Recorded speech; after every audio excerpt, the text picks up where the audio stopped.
تو ہر انسان اپنے مقصد کے اندر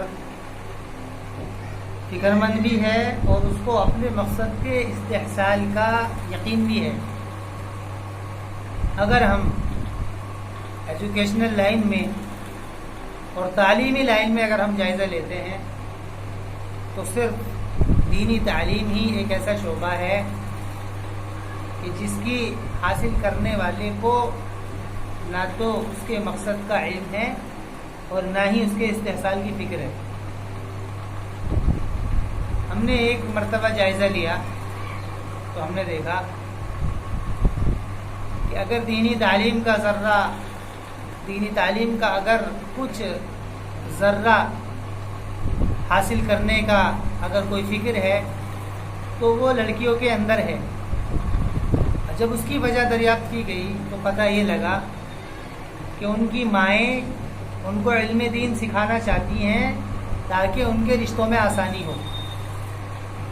کہ جب لڑکیوں کے رشتے ہوتے ہیں تو اس کو پوچھتے ہیں کہ کتنی پڑھی ہوئی ہے، قرآن پڑھ رکھا ہے،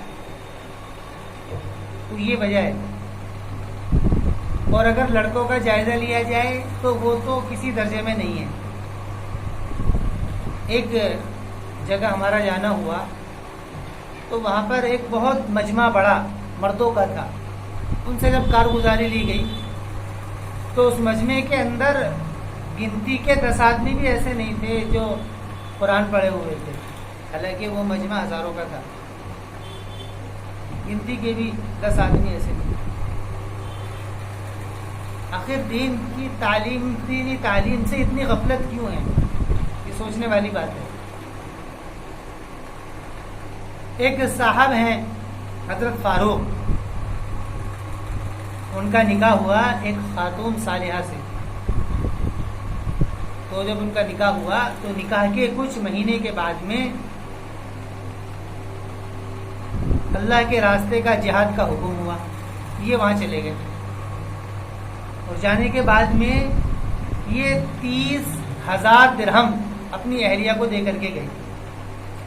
یہ 30,000 درہم ہے اور سن رہے نہیں، 30,000 درہم ہے. ان 30,000 درہم کو تم اپنی ضرورت کے اندر استعمال کرنا. اب یہ جب گئے تو جانے کے بعد میں ان کو زمانہ لمبا گزر گیا وہاں پر.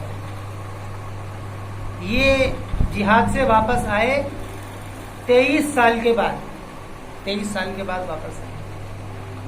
جب یہ 23 سال کے بعد واپس آئے تو پہلے طریقہ یہ تھا، اور بلکہ سنت بھی یہ ہے کہ جب آپ سفر سے واپس آؤ تو پہلے مسجد جاؤ.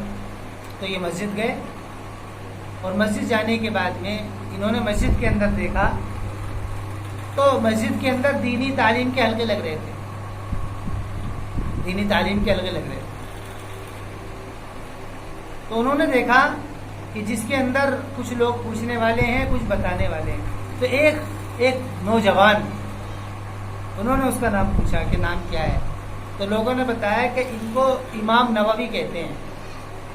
اچھا، تو دیکھا کہ لوگ ان کی طرف زیادہ اٹریکٹڈ تھے، ان کی طرف لوگ زیادہ متاثر تھے. تو انہوں نے اس لڑکے کو دیکھ کر کے، جس کی عمر اس وقت میں 22 سال رہی ہوگی، تو اس کو دیکھ کر کے تمنا کی کہ کاش کہ میں بھی ایسا ہوتا یا میرا بیٹا بھی ایسا ہوتا جو لوگوں کو علم دین سکھاتا. اس کے بعد یہ مسجد سے جب اپنے گھر گئے اور گھر جانے کے بعد میں اپنی بیوی کے پاس پہنچے تو تعارف ہوا، کیونکہ یہ 23 سال کے بعد میں لوٹے تھے. اور 23 سال جب ملاقات ہوئی، بات چیت ہوئی، تو انہوں نے اپنی اہلیہ سے پوچھا کہ وہ جو 30,000 درہم میں تم کو دے کر گیا تھا، تم نے اس کا کیا کیا؟ 30,000 درہم کو اگر ہم کیلکولیٹ کریں گے تو اس وقت کے اعتبار سے ان کی جو قیمت تھی، مالیت، وہ تھی 15 کروڑ روپے. 15 کروڑ روپے وہ دے کر کے گئے تھے. انہوں نے پوچھا کہ وہ 15 کروڑ روپے جو میں نے تم کو 23 سال پہلے دیے تھے وہ کہاں ہیں؟ تو انہوں نے کہا کہ 15 کروڑ روپے کہ ہاں. تو ان کے اہلیہ نے پوچھا کہ تم کہاں سے آ رہے ہو؟ تو انہوں نے کہا کہ میں مسجد سے ہو کر کے آ رہا ہوں. کہ تم نے مسجد میں کیا دیکھا؟ انہوں نے کہا کہ میں نے مسجد میں دیکھا کہ بہت سارے لوگ علم دین سیکھ رہے ہیں. کہ تم نے وہاں کوئی خاص بات دیکھی؟ کہ ہاں، خاص بات میں نے یہ دیکھی کہ ایک ایک صاحب، ایک لڑکا نوجوان کہ جس سے لوگ بڑے متاثر ہیں اور لوگ اس سے علم دین حاصل کر رہے ہیں. تو انہوں نے پوچھا، ان کی اہلیہ نے، صالحہ نے کہا کہ اگر وہ 15 کروڑ روپے تم کو دے دیے جائیں کہ تاکہ تم ان 15 کروڑ روپے کو خرچ کر کے ایسے ہو جاؤ جیسا وہ لڑکا ہے، تو تم کیا کرو گے؟ تو انہوں نے کہا کہ 15 کروڑ روپے اگر میں دے دوں کسی کو کہ وہ مجھے ایسا بنا دے جیسا وہ میں نے لڑکا دیکھا تو میں اس کے لیے تیار ہوں. پھر انہوں نے پوچھا کہ اگر تمہارا بیٹا، تم اپنے بیٹے کو ایسا بنانا چاہو تو تم کتنے پیسے خرچ کر سکتے ہو اپنے بیٹے کو ایسا بنانے کے لیے؟ انہوں نے کہا کہ میں اپنے بیٹے کو ایسا عالم بنانے کے لیے 15 کروڑ سے بھی زیادہ خرچ کر سکتا ہوں، 2 گنا خرچ کرتا ہوں. 30 کروڑ روپے میں اپنے لڑکے کو ایسا بنانے کے لیے خرچ کر سکتا ہوں. تو انہوں نے کہا صالحہ نے کہ وہ لڑکا جو تم نے مسجد کے اندر دیکھا وہ لڑکا تمہارا ہی لڑکا ہے. وہ لڑکا جو تم نے مسجد کے اندر دیکھا اور جس کو دیکھ کر کے تم نے تمنا کی تھی وہ تمہارے لڑکا ہے. یعنی میں نے تمہارے لڑکیوں کو ایسا عالم بنانے کے لیے 15 کروڑ روپے خرچ کرے ہیں. اب آپ اندازہ لگاؤ کہ کیا کوئی ایسا والدین ہے یا والدین کے علاوہ کوئی بچہ ایسا ہے کہ جو اتنی موٹی رقم اپنے بچے کو یا اپنے آپ کو علم دین حاصل کرنے میں خرچ کرے، ایجوکیٹڈ ہونے کے لیے یا اس کے علاوہ گریجویشن کرنے کے لیے یا میڈیکل لائن سے یا کوئی بھی فزیکل لائن، سائنٹیفک لائن، کسی بھی لائن سے اپنے آپ کو ماہر بنانے میں لوگ لاکھوں روپے خرچ کرتے ہیں اور ان لاکھوں روپے خرچ کر کر کے اپنے سر کو فخر سے اٹھاتے ہیں کہ میں ڈاکٹر ہوں، میں انجینئر ہوں. لیکن علم دین حاصل کرنے کی وجہ سے کہ جب پوچھا جاتا ہے کہ تمہارا بچہ کیا حاصل کر رہا ہے، ابھی بعض بچے تو مجھ سے یہ بھی پوچھتے ہیں کہ جی ہمارے گھر والے پوچھتے ہیں کہ تم کیا پڑھ رہے ہو، کہ ہم بتائیں کیا پڑھ رہے ہیں. اور اگر کسی اسکول والے بچے سے پوچھو تو وہ سر اٹھا کر کے کہتا ہے کہ میں کیا ہے ڈاکٹری، میں میڈیکل لائن سے پڑھ رہا ہوں، یا میں سائنٹیفک کوئی لائن پڑھ رہا ہوں، میں یا میں کوئی کامرس سے میں کچھ کورس کر رہا ہوں. وہ سر اٹھا کر کے کرتا ہے.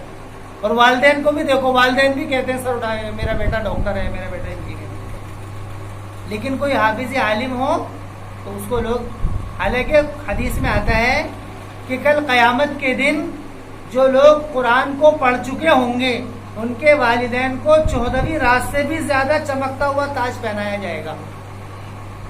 آپ اندازہ کریں کہ پوری دنیا کے سامنے کہ جنہوں نے قرآن پڑھ رکھا ہوگا ان کے والدین کے سر کے اوپر 14ویں رات سے بھی زیادہ چمکتا ہوا تاج ہوگا. آپ اندازہ کریں تو لوگ کتنا فخر محسوس کریں گے، کتنا فخر محسوس کریں گے. میں آپ سے ایک بات عرض کرتا ہوں، ہم نے مانا کہ تم نے کسی لائن سے ڈگری حاصل کی.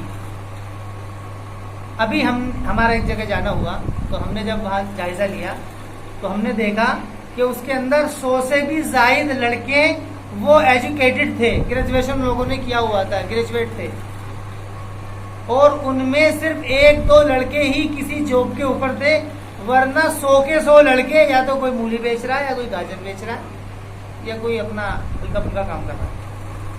تو یہ بات کوئی پکی نہیں ہے کہ اگر ہم ایجوکیٹڈ ہو چکے ہیں اصلی لائن سے تو ہم ایک معیاری لائن کے اوپر آ کر کے کھڑے ہو جائیں گے. اس کی کوئی ضمانت نہیں ہے. لیکن جو علم دین حاصل کرے گا اس کی ضمانت خود رسول اکرم علیہ السلام نے لی ہے کہ جس نے قرآن کو پڑھا اور قرآن کو یاد کیا، اس کو سمجھا، کل قیامت کے دن اللہ تعالیٰ اس سے کہے گا اقرأ ورتقی ورتل کما کنت ترتل فی الدنیا فإن منزلک عند آخری آیت کما تقرؤها، کہ تو قرآن پڑھتا جا اور جنت کے درجوں پر چڑھتا جا. اور علماء نے لکھا ہے کہ جتنی قرآن کی آیتیں ہیں اتنے ہی جنت کے درجے ہیں. اب آپ اندازہ لگاؤ کہ قرآن پڑھنے والا اور علم دین حاصل کرنے والا جنت کے کس درجے پر پہنچے گا. اب اندازہ لگاؤ. اس دنیا کے اندر اگر کوئی بڑا درجہ ہے اور اگر کسی کو کہا جاتا ہے کہ سب سے بڑا درجہ ہے تو وہ نبوت کا درجہ ہے. نبی سے زیادہ کسی کا درجہ نہیں ہے. اور حضرت نبی اکرم علیہ السلام نے فرمایا کہ میرے وارثین علماء ہیں کہ جنہوں نے دین حاصل کیا، علم حاصل کیا. آپ ایک مثال بھی میرے سامنے نہیں پیش کر سکتے ہو کہ جس میں یہ کہا جا سکے کہ دور صحابہ میں کوئی بھی عورت یا کوئی بھی لڑکی علم دین سے محروم رہی ہو، ایک بھی ایسا نہیں مل سکتا۔ حضرت عائشہ رضی اللہ تعالی عنہا کے پاس اور امہات المؤمنین کے علاوہ جو دوسری خاتون تھی وہ قرآن کی بڑی ماہرہ تھی، مرد بھی آ کر کے ان سے پوچھا کرتے تھے۔ ہم نے اصل میں اس تعلیم کو ضرورت نہیں سمجھا ہے بلکہ وظیفہ سمجھا ہے۔ لڑکیاں پڑھتی ہیں تاکہ ان کے رشتوں میں آسانی ہو جائے، وہ اس لیے پڑھتی ہیں کہ تاکہ رشتے اچھے ہوں۔ والدین کا میں نے اکثر لوگوں سے جائزہ لیا یہاں پر، والدین سے میں جو بلاتا ہوں والدین کو یا بچوں کو بلاتا ہوں 2-3 سوال کرتا ہوں، میرا مقصد ہی یہ ہوتا ہے پوچھنے کا۔ اس کے پیچھے جو ریزن جو ملتا ہے، وجہ جو ملتی ہے کہ جی ان کا رشتہ نہیں ہو رہا ہے یا رشتوں میں آسانی ہو جائے گی، لوگ کہیں گے کہ ہاں بھی پڑھی گئی ہے پورا، تو یہ وجہ ہوتی ہے۔ ہمیں ابھی تک اس تعلیم کے حاصل کرنے کا مقصد اور اس تعلیم کے پیچھے جو فضائل ہیں اس کا علم ابھی تک ہمیں نہیں ہوا ہے، ابھی تک ہمیں اس کا علم نہیں ہوا، اس کا علم ابھی تک ہمیں نہیں ہوا ہے۔ آپ نے فرمایا کہ علم دین حاصل کرنے والوں کے قدموں کے نیچے فرشتے پر بچھاتے ہیں برکت حاصل کرنے کے لیے۔ آپ کے گھر میں کوئی بزرگ آئے تو آپ اس کا کیا ہے، اس کے آپ ہاتھ ملاتے ہیں، اس کو کھانا کھلاتے ہیں تاکہ گھر کے اندر برکت ہو جائے۔ تو آپ اندازہ کریں کہ جس سے برکت حاصل کرنے کے لیے فرشتے جن کے نیچے پر بچھا رہے ہیں تو وہ کتنے زیادہ اللہ کے نزدیک اہم ہوں گے، کتنے زیادہ اللہ کے نزدیک اہم ہوں گے۔ اس لیے اس کا احساس ہمارے اندر ہونا ضروری ہے۔ انشاءاللہ علم کے تعلق کے موضوع کے اوپر اگلے ہفتے انشاءاللہ کوئی بات ہوگی۔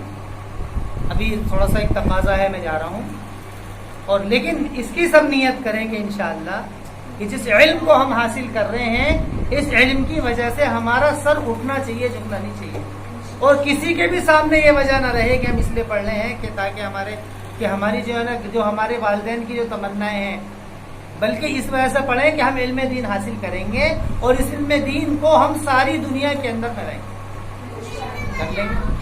اللہ ہمیں عمل کی توفیق عطا فرمائے۔